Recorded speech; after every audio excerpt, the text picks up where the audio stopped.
الشیطان الرجیم بسم اللہ الرحمن الرحیم۔ اب مسئلہ یوں ہے کہ انسان ربا میں کیوں پھنس رہا ہے؟ جو سود بیسڈ ٹرانزیکشنز ہیں اس میں انوالومنٹ انسان کی کیوں ہو رہی ہے؟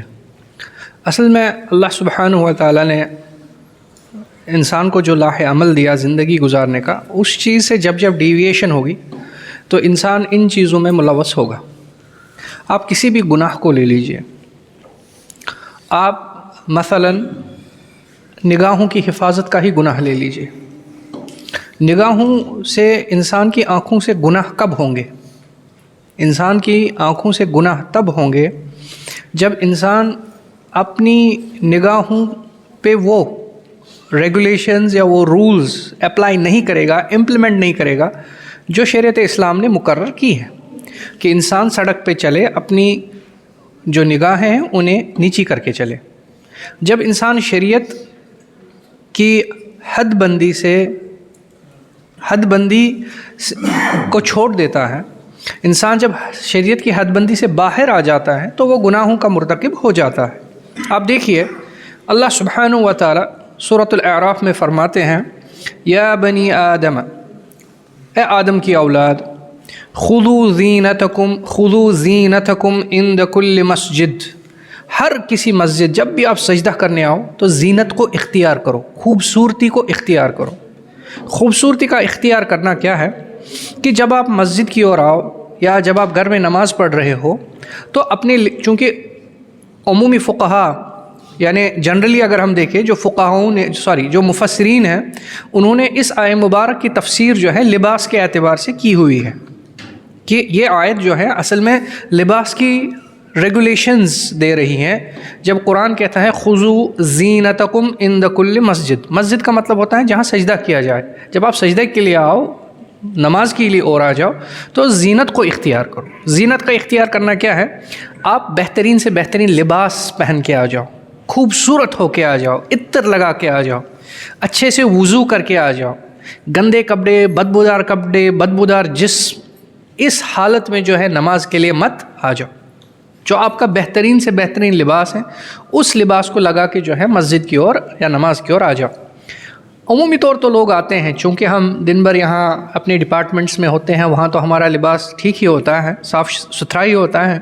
جو ہماری معمول کی نمازیں ہوتی ہیں ظہر سے لے کر عشاء تک، وہ تو مان لیجیے اچھے لباس میں ہوتی ہیں، لیکن جہاں تک فجر کا تعلق ہے بہت سے لوگ ایسے ہی کپڑوں میں مسجد کی اور آتے ہیں جو انہیں رات میں لگائے ہوتے ہیں، نائٹ سوٹ کے لگا کے کیا ہم مہمان کے سامنے جاتے ہیں؟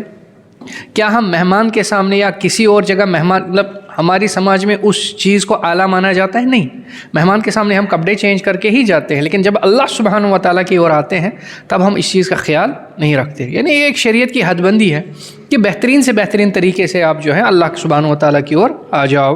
وَكُلُوا، اور کھاؤ، وَاشْرَبُوا، اور پیو، کھاؤ پیو، اس میں کوئی قباحت نہیں ہے۔ وَلَا تُسْرِفُوا، لیکن اسراف سے بچو، ایکسٹرا ویگنزا سے اپنے آپ کو پیچھے رکھو۔ یہ جو ایکسٹرا ویگنزا ہے، جو ہم اسراف میں اپنے آپ کو ڈال رہے ہیں، یہ ایک بنیادی وجہ ہے کہ ہم آج ربا میں ملوث ہو رہے ہیں۔ انسان کی اگر حیثیت نہیں ہے، حیثیت جب میں کہتا ہوں حیثیت فیننسز کے اعتبار سے، آمدنی کے اعتبار سے، کہ اگر انسان کی آمدنی نہیں ہے آئی فون لینے کی تو انسان کو جو ہے آئی فون لینے میں جو ہے تقدوہ محنت نہیں کرنی چاہیے، اس اعتبار سے کہ وہ جو ہے سود کا مرتکب ہو جائے۔ شاید آپ کو میری بات سمجھ آ رہی ہے کہ انسان کی جتنی فائنینشیل سٹیٹ ہو، فائنینشیل کنڈیشن ہو، اسی حساب سے جو ہے انسان کو اپنے اوپر خرچہ کرنا چاہیے۔ اور شریعت اسلام کا یہ اہم ترین درس ہے کہ اگر انسان کے پاس 1000 روپے خرچ کرنے کی حیثیت ہو، یعنی اچھا لباس لانے کی حیثیت ہو، لیکن وہ اس حیثیت کے اعتبار سے لباس نہیں پہن رہا ہے، اس چیز کو بھی شریعت اسلام ٹھیک نہیں مان رہا کہ اللہ سبحانہ و تعالیٰ نے اگر انسان کو کچھ نعمتیں دی ہیں، انسان کو وہ نعمتیں جو ہے اپنے اوپر اختیار بھی کرنی چاہیے۔ انسان کو اللہ تعالیٰ نے یہ حیثیت دی ہو کہ انسان نیا کپڑا لگا کے بازار جا سکتا ہے تو انسان کو نیا کپڑا لگا کے ہی بازار جانا چاہیے، کٹے پھٹے کپڑے لگا کے نہیں جانا چاہیے، ٹھیک ہے، یہ اس کی ایک باضابطہ حدیث بھی ہے، نبی کریم صلی اللہ علیہ وسلم نے یہی ایسا فرمایا کہ انسان جو ہے اللہ سبحانہ و تعالیٰ کی دی ہوئی نعمتوں کا اظہار کرے، لیکن اس کا یہ مطلب بھی نہیں ہے کہ انسان کی جو حیثیت ہو، فائنینشیل سٹیٹس ہو، اس سے باہر نکل آئے. اور یہی وجہ ہے آج ہمارے جو اسٹوڈنٹس ہیں یہ ای ایم آئی میں کیوں پھنس رہے ہیں.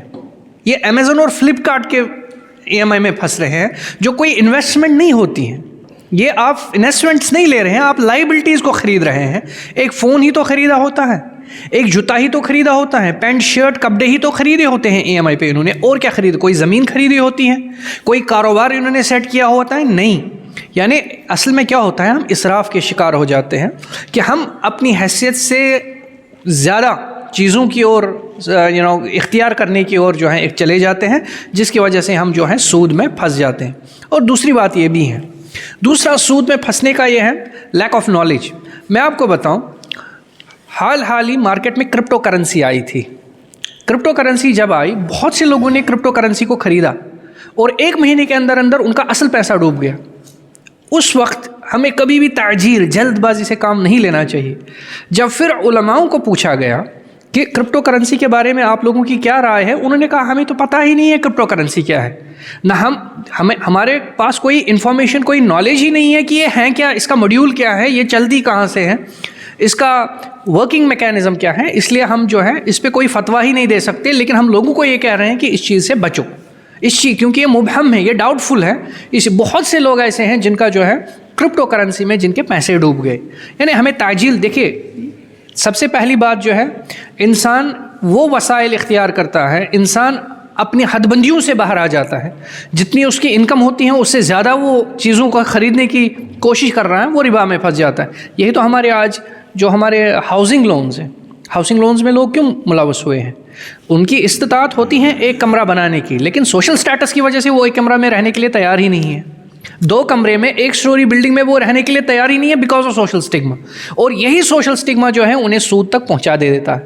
سود کی وجہ ہے کیا ہے؟ آج کوئی تو بھوکے نہیں مر رہا ہے، ہر کوئی جو سود میں انوالو ہو رہے ہیں، میکسیمم لوگ ان میں سے وہ ہے جو اچھے طور پہ اپنے صبح شام کی یا دن بھر کی جو ہے کھانا پینا آرام سے کما لیتے.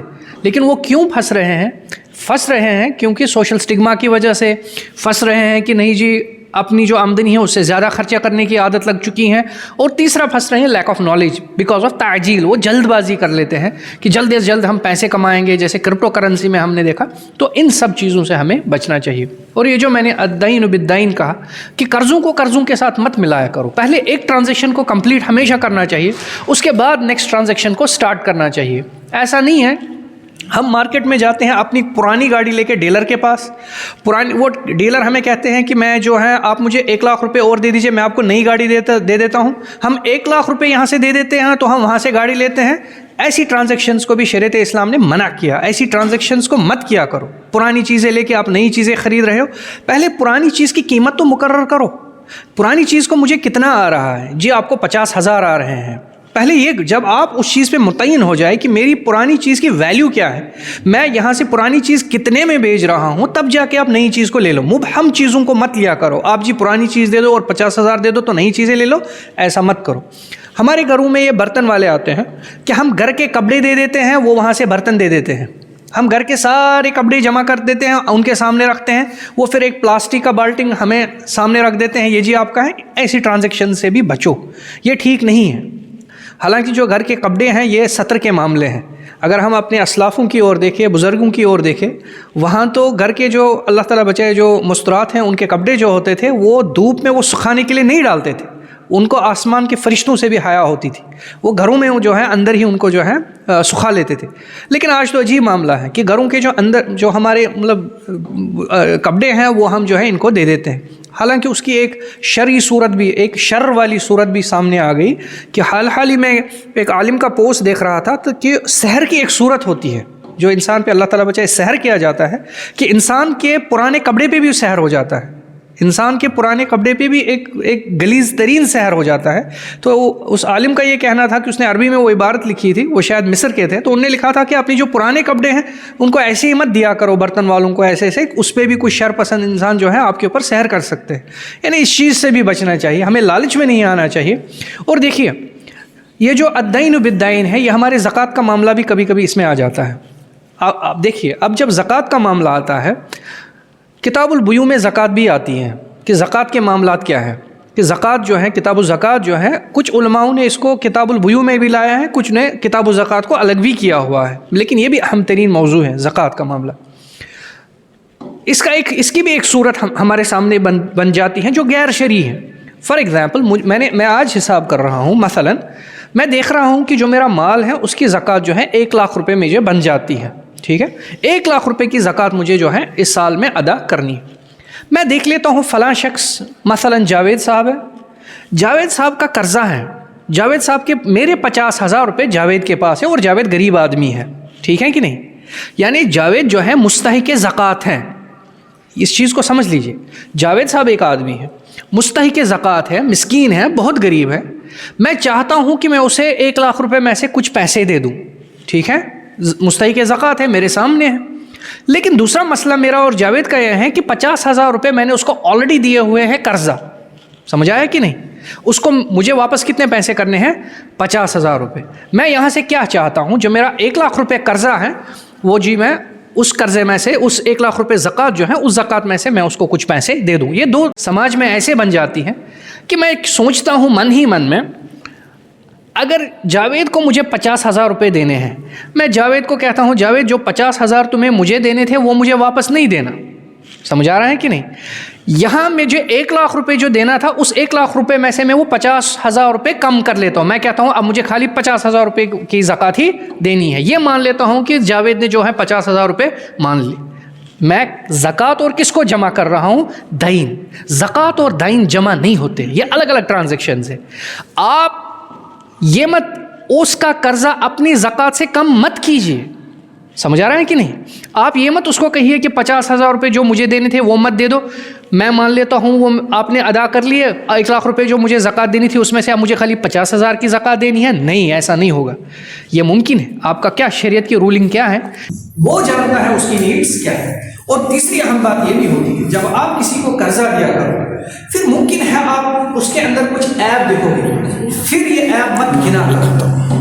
مثلا آپ نے کسی کو قرضہ دیا اور آپ دیکھ رہے ہو کہ اس نے کوئی ایسی فائنینشیل ڈیل کی کہ جو آپ کو اچھی نہیں لگتی، تو اس وجہ سے اس کو اضافت دو. آپ نصیحت کر سکتے ہو، لیکن یہ مت اس کو کہو کہ تم نے میرے مطلب ایسے اسے مت دو جس سے اس کی احساس کمتری کا شکار ہو جائے، وہ اللہ تعالیٰ بچائے سوسائڈ کی اور چلا جائے. ایسا بھی نہیں کرنا چاہیے. ہمارے پاس ایک ادارہ تھا، وہ ایک فیملی کو کچھ پیسے دے رہے تھے منتھلی. وہ کافی غریب فیملی تھی. ایک ادارہ تھا، وہ مطلب ایک جیسے یہ بیت المال وغیرہ ہوتے ہیں، تو بیت المال سے وہ پیسے لیتے تھے وہ فیملیز، تو ان کا جو ہے گھر کا گزارا وغیرہ چلتا تھا. تو ان کی ایک بار ایک لیڈی آ گئی اس بیت المال پہ اور کہا کہ آپ لوگ جو ہمیں پیسے دیتے تھے، آپ نے وہ پیسے دینے بند کیے ہیں، کیوں کیے؟ تو وہ ایک دوسرے کی اور دیکھنے لگے اور کہا کہ ہم مشورہ کرتے ہیں، تو آپ چلی جاؤ. میں نے ان سے پوچھا اس کے پیسے کیوں بند کیے؟ انہوں نے کہا ہم جی جو گئے انویسٹیگیشن کرنے گئے تو ہمیں لگا انہیں اب اس پیسے کی ضرورت نہیں ہے. میں نے کہا کیسے؟ مطلب یوں ہی میں نے پوچھا کیسے آپ کو لگا کہ یہ اب زکوٰۃ کے مستحق نہیں؟ کہہ رہے ہیں ہم نے ان کے بیٹے کو باہر دکان پہ کوکا کولا پیتے ہوئے دیکھا. ان کا بیٹا جو تھا باہر دکان پہ کوکا کولا پی رہا تھا، تو یہ زکوٰۃ کے مستحق اب ہیں ہی نہیں. ارے بھائی، زکوٰۃ 10 روپے کی کوکا کولا پینے سے وہ کیسے آپ کے 5,000 کا مستحق نہیں ہوا؟ یہ تو عجیب سی بات جی. اب نہیں ہے، اب یہ کوکا کولا باہر پی رہا تھا تو اب جو ہے یہ زکوٰۃ کے مستحق نہیں ہے. ایسے بھی میں کہہ رہا ہوں یہ دونوں طریقے کے یہ جو معاملات ہیں نا، فائنینشیل ٹرانزیکشنز، یہ بہت خطرناک معاملات ہیں. قرض کے معاملات ہو، زکوٰۃ کے معاملات ہو، ربا کے معاملات ہو، ہمیں ہمیشہ ایک اویئر ہونا چاہیے اس بارے میں، اور وہی ٹرانزیکشنز کرنی چاہیے جو شریعت کے تناظر میں جو ہے صحیح ہو. اور جیسے میں نے آپ کو کہا، گفٹس کے اعتبار میں ہم یہ مان کے چلتے ہیں، میں آپ کو اپنے علاقے کی ہی بات بتاؤں، وہاں ہم جب لسٹ بناتے ہیں شادیوں کا تو ہم ایسٹیمیٹ کرتے ہیں اس میں 15 لاکھ روپے خرچ آئے گا. میں دیکھتا ہوں کہ 15 لاکھ تو میری حیثیت ہی نہیں ہے. حیثیت کا میرا مطلب ہے کہ میرے پاس اتنے پیسے نہیں ہیں. تو میں سوچتا ہوں نہیں، آپ ابھی تک تو میں نے لوگوں کو بہت یہاں سے گفٹس ہم اس کو ورتاؤ کہتے ہیں، ہم نے بہت پیسے دیے ہیں، تو 4-5 لاکھ تو وہاں سے آ ہی جائیں گے. یعنی میں اپنی انویسٹمنٹس کو اب یاد کر رہا ہوں جو میں نے لوگوں پہ جو میں نے لوگوں کو کھلے دل سے جو میری عبادت تھی اب میں اس عبادت کو کس میں کنورٹ کر رہا ہوں؟ انویسٹمنٹ میں کنورٹ کر رہا ہوں. یہ ربا، یہ سود خوری ہے. ایسی چیزوں سے ہمیں بچنا چاہیے. تو میں نے کوشش کی موٹے موٹے الفاظوں میں جو ہے اس ربا کا جو موضوع ہے یہ جو ہے کافی کمپلیکیٹڈ بھی ہیں اور اس میں کافی جو ہے کافی ڈیپتھ بھی ہیں. تو میں نے کوشش کی کہ اس کو تھوڑا سا سمپل کروں، لیکن مجھ سے جتنا ہو سکا تو اتنا میں نے کرنے کی کوشش کی. کچھ ٹاپکس اس میں ہیں جو محلے جن کو ہم کہتے ہیں کانفلکٹ ہے ان بٹوین دا اسکالرس، جیسے انسٹالمنٹس وغیرہ، انسٹالمنٹس میں دینا، پھر ریٹ بڑھا کے دینا. تو اگر اللہ تعالیٰ نے کبھی چاہا تو اس موضوع پہ انشاءاللہ تفصیلاً بات کریں گے کہ امام مالک کیا کہتے ہیں، امام الشافعی کے کیا اقوال ہیں ان بارے میں، ان کی کیا دلیل ہے، امام ابو حنیفہ رحمۃ اللہ علیہ کیا کہتے ہیں، ان کے شاگرد جو ہیں ان کی کیا رائے ہے، کیوں ان کی رائے ایسے ہے، تاکہ یہ مسئلہ ہمارے سامنے واضح ہو جائے اور ہم اس ربا کے معاملے میں جو ہے ہم زیادہ سے زیادہ جو ہے سینسٹائز ہو جائے. میرے ایک استاد تھے، وہ ہمیں کتاب الفرائض پڑھاتے تھے، بک آف انہیریٹنس. وہ جب انہیریٹنس ہمیں پڑھاتے تھے جیسے 1/3 + 1/6، ٹھیک ہے، وہ کچھ ایسے کرتے، کیونکہ انہوں نے مدینہ یونیورسٹی سے پڑھا تھا اور وہاں پہلے کشمیر میں انہوں نے ایک لوکل دارالعلوم میں پڑھا تھا. تو ایسے کر مجھے سمجھ نہیں آتا تھا یہ کیا کرتے تھے، لیکن ان کا رزلٹ ہمیشہ کریکٹ آتا تھا، ہمیشہ کریکٹ آتا تھا. جب وہ کیونکہ کتاب المواریث میں، کتاب الفرائض میں فریکشنز کا ہی ایڈیشن ہوتا ہے، اس کو 1/3 ملے گا، اس کو 1/2 ملے گا، اس کو 1/6. اب بتائیے ٹوٹل کتنا، تو ان کا ایڈیشن ہوگا. تو وہ ایلسیم کچھ نہیں کرتے تھے، ایسے سیدھے ہاتھ سے نکال کے. تو وہ کہتے تھے آپ کیسے کر رہے ہو؟ میں نے کہا جی اس کا پہلے ایلسیم آئے گا، پھر وہ آئے گا، پھر یہ آئے گا. وہ کہتے تھے نہیں یہ دکانہ بند کر دو، ہم ایسے نہیں کرتے، ایسے کرنے کی ضرورت ہے. لیکن پھر وہ کہتے تھے کہ نہیں یہ اچھا پروسیجر ہے آپ لوگوں کا، کیونکہ ہم نے کچھ چیزیں نا رٹ لی ہیں کہ اس کا ایسے یہ اگر پروسیجر ہے. یہ تو میں کہتا ہوں مولوی صاحب یہ جو ایلسیاں وغیرہ ہیں یہ تو 4th 5th کلاس کے بچے کر لیتے ہیں، یہ کچھ نہیں. پھر وہ مطلب یہ ہے کہ ایسی آپ میں اگر یہ صلاحیت ہے، آپ ایڈیشن کرتے ہیں یہ، تو آپ دین کا کافی کام کر سکتے ہیں، کافی ایزی بنا سکتے ہیں لوگوں کو. میں نے آپ کو لاسٹ ٹائم بھی کہا سورۃ النساء میں جب ہم آیت نمبر 11 کو پہنچتے ہیں نا ٹرانسلیشن میں، جب آپ اگر صبح پڑھتے ہوں گے قرآن، تو جب ہم پڑھتے ہیں یوصیکم اللہ فی اولادکم للذکر مثل حظ الانثیین، جب ہم اس آیت پہ پہنچتے ہیں نا، اس کا ٹرانسلیشن ہمیں بہت مشکل ہوتا ہے اور ہم وہاں سے جمپ ڈائریکٹلی کرتے ہیں تو آیت 20 21 کی اور چلے جاتے ہیں. یہ 9 آیتیں 10 آیتیں جو ہیں ہمیں چھوڑ دیتے ہیں، کیونکہ یہ وہی ہیں کہ اگر بیٹیاں ہیں، اگر ایک بیٹی ہیں تو ہاف، اگر 2 یا 2 سے زیادہ بیٹیاں ہیں تو 2/3 ان کو ملے گا، اگر ہسبینڈ ہیں، اگر وائف ہیں تو ایسے ملے. تو ہم یہ فریکشنز میں کھو کے اس کو چھوڑ ہی دیتے ہیں، ہم کہیں اور آتے ہیں. حالانکہ اگر آپ ان آیات کو سمجھیں گے تو آپ جو ہے امت مسلمہ کو ان آیات کے سمجھنے سے بہت فائدہ اٹھا سکتے ہیں. تو انشاءاللہ کبھی اور بات کریں گے، جو ہے کتاب الربا پہ اور بات کرنے کی ضرورت ہے اور اسے سمجھنے کی ضرورت ہے. اس کے ساتھ ساتھ کتاب الزکوٰۃ کو سمجھنے کی ضرورت ہے، کتاب الفرائض کو سمجھنے کی ضرورت ہے، تاکہ ہم جو ہیں، کیونکہ اب اور ایک گناہ ہے. رسول اللہ صلی اللہ علیہ وسلم نے فرمایا ایک شخص ہوگا یا ایک خاتون ہوگی، یہ 60 سال کی عبادت گزار ہوگی، 60 ایئرس یا 70,000 کچھ ایسا ہے واللہ اعلم. تو یہ اب مرنے کے قریب ہوگی، لیکن یہ ایسی غلطی کرے گی کہ یہ جنت اس پہ حرام ہو کے یہ جہنم میں داخل ہو جائے گی، یا یہ مرد جو ہے جنت کی اور جا رہا ہوگا لیکن مرنے کے وقت یہ ایسی غلطی کرے گا یہ جہنم کی اور چلا جائے گا اور جہنم میں ہی رہے گا. یہ کون سا شخص ہے؟ یہ وہ شخص ہیں جو اب وراثت کے معاملے میں جو ہے ہیر پھیر کرے گا. ٹھیک ہے، خود ہی اس اولاد کو زیادہ، اس اولاد کو کم، اس اولاد کو کچھ نہیں، اس اولاد، یہ بھی ایک بہت بڑا گناہ ہے جس سے اللہ تعالیٰ بچائے. ایک انسان بڑے گناہوں میں مرتکب ہو سکتا ہے. تو اگر انشاءاللہ اللہ تعالیٰ نے چاہا کتاب الفرائض پہ بھی بات کریں گے، کتاب الزکوٰۃ پہ بھی بات کریں گے، چونکہ اب رمضان بھی انشاءاللہ آنے والا ہے. تو اگر اللہ تعالیٰ نے چاہا انشاءاللہ اللہ تعالیٰ کا اذن ہوگا تو ان پہ بھی بات کریں گے. میں نے مختصر کوشش کی اس ٹاپک کو وائنڈ اپ کرنے کی، اس میں کافی غلطیاں رہ گئی ہوگی، کافی کمیاں کوتاہیاں رہی ہوں گی، تو وہ کمیاں صرف میری طرف سے ہیں اور شیطان کی طرف سے ہیں. اللہ سبحانہ و تعالی ہمیں زیادہ سے زیادہ علم حاصل کرنے کی توفیق عطا فرمائے، ہمیں شریعت اسلام سمجھنے کی اور پڑھنے کی توفیق عطا فرمائے. اللہ سبحانہ و تعالی ہماری مشکلات کو آسان فرمائے، ہمارے والدین پہ اللہ سبحانہ و تعالی رحم فرمائے. جن کے جو نیک حاجات ہیں اللہ سبحانہ و تعالی ان کے نیک حاجات کو قبول فرمائے. اللہ سبحانہ و تعالی ہم سب پر آسائش فرمائے. اس مسجد کو اللہ سبحانہ و تعالی اپنی رحمتوں سے مالا مال کرے. اس مسجد کو اللہ سبحانہ و تعالی اپنے توحید، اپنے دین اور امت مسلمہ کے لیے قرۃ عین بنائیں، آنکھوں کی ٹھنڈک بنائے. جو یہاں کے حافظ صاحب ہیں, مؤذن صاحب ہیں, اللہ سبحانہ و تعالیٰ ان کے نیک حاجات کو روا فرمائے, ان کے مشکلات کو آسان فرمائے. اقول قولی ھذا واستغفر اللہ لی ولکم ولسائر المسلمین فاستغفروہ انہ هو الغفور الرحیم. جی سر. ہاں پوچھیے. سر سوال میرا یہ تھا, جیسے آج کل بہت سے لوگوں کی حاجتیں یہ رہتی ہیں کہ وہ اپنے گھر کے لیے پیسہ جمع کرتے ہیں. جی, ان کا یہ رہتا ہے کہ ہم آگے جا کے 10-12 سال میں 15 سال میں ایک مکان بنائیں. تو مان لیجیے اگر کوئی اس حاجت سے پیسہ جمع کر رہا ہے تو کیا وہ بخل میں آتا ہے؟